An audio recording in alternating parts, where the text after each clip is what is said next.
संपन्ने ब्राह्मणे गविहस्तिनि शनि चैव स्वपाके च पंडितः समदर्शिनः।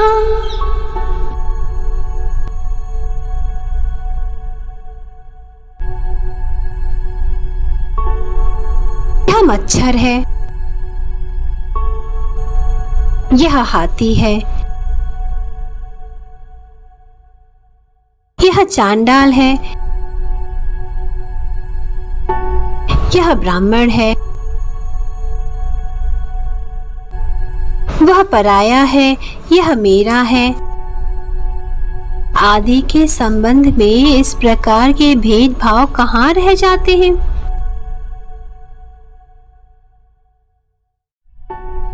अथवा इस प्रकार की सारी कल्पनाएं समाप्त हो जाती हैं। यह धेनु है, यह श्वान है,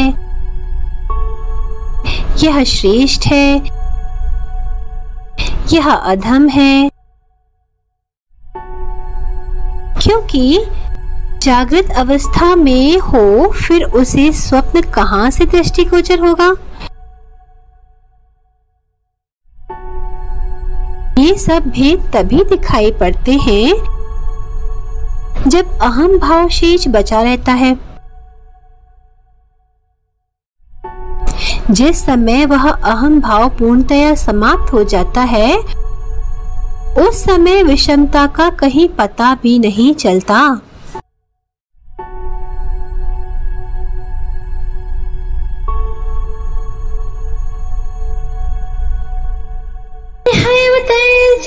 सर्गो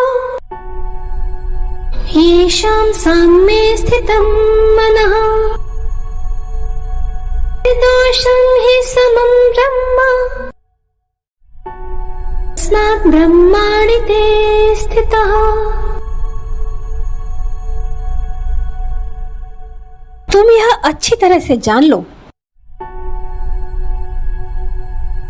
कि इस समदृष्टि का रहस्य ही यह है कि व्यक्ति यह समझ ले कि सर्वत्र और सदा समभाव से रहने वाला जो एक मेवा द्वितीयम ब्रह्मा है वह मैं ही हूँ।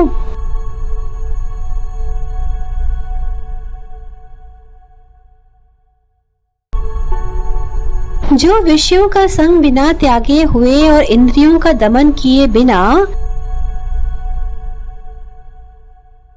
कामना रहित होकर निसंगता का भोग करता है, जो सामान्य जनों की ही भांति सब प्रकार के आचरण करता है, परंतु सांसारिक वस्तुओं का अज्ञान जन्य मोह त्याग देता है, जो उसी प्रकार संसार को बिना दिखाई पड़े शरीर में रहता है, इस प्रकार किसी व्यक्ति को पकड़ने वाला भूत किसी की दृष्टि में नहीं आता। अथवा जो देखने में तो उसी प्रकार नाम और रूप की दृष्टि से पृथक दृष्टिगोचर होता है, जिस प्रकार वायु के सहयोग से पानी में उठने वाली लहरों को तो लोग पानी से पृथक समझते हैं और उनका पृथक नामकरण भी करते हैं, पर फिर भी जो केवल ब्रह्मा ही रहता है और जिसका मन सब स्थानों और सब जीवों में निरंतर समभाव से विचरण करता है,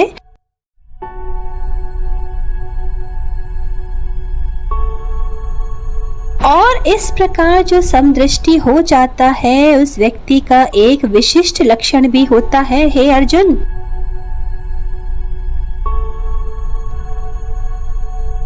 मैं वह विशिष्ट लक्षण तुम्हें संक्षेप में बताता हूँ। ध्यान पूर्वक सुनना और उसके बारे में विचार करना।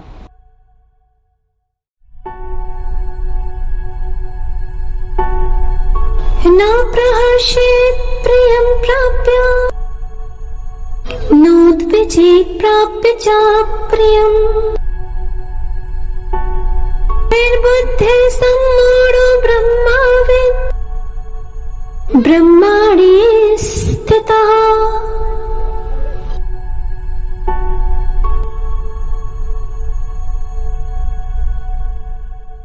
जैसे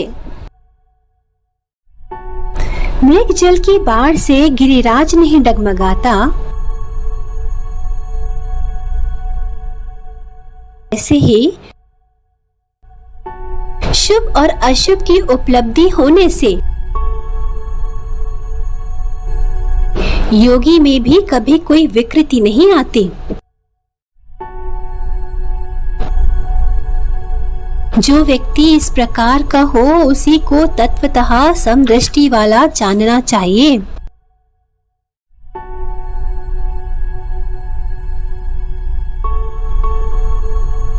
श्री कृष्ण कहते हैं कि हे पांडु पुत्र, वही प्रत्यक्ष ब्रह्मा है।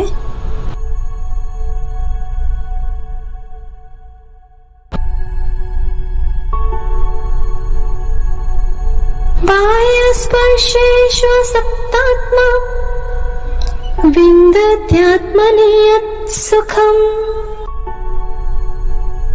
स ब्रह्म योगयुक्तात्मा सुखं क्षयमश्नुते।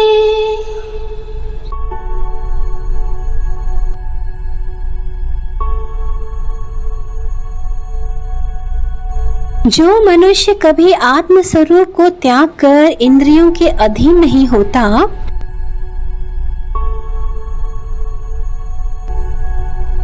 यदि वह विषयों का उपभोग ना करे,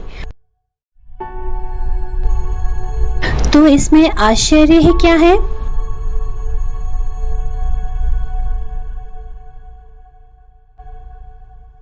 उसका अंतरंग स्वाभाविक और असीम आत्मानंद से पूर्णतया सुखी रहता है और इसलिए वह कभी इस आनंद के बाहर पैर नहीं रखता।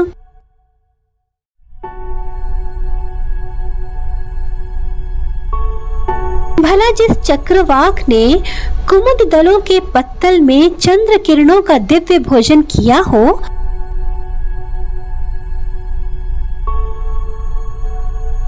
वह क्या कभी रेत के कण खाएगा?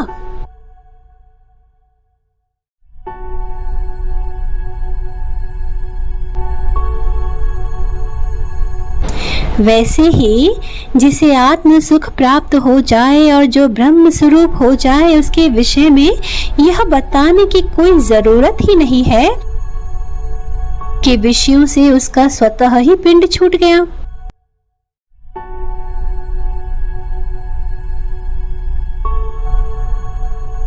अब हे पार्थ,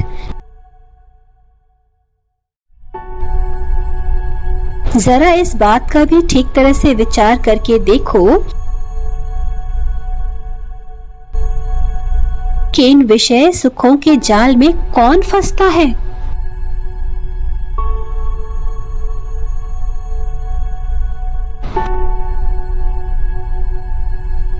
प्रसिद्ध श्री ज्ञानेश्वरी के अमृत वचनों का पुण्य श्रवण करते रहे एवं इस निःशुल्क किंतु अमूल्य वाणी का लाभ अपने सभी इष्ट मित्रों को भी पहुंचाते रहे।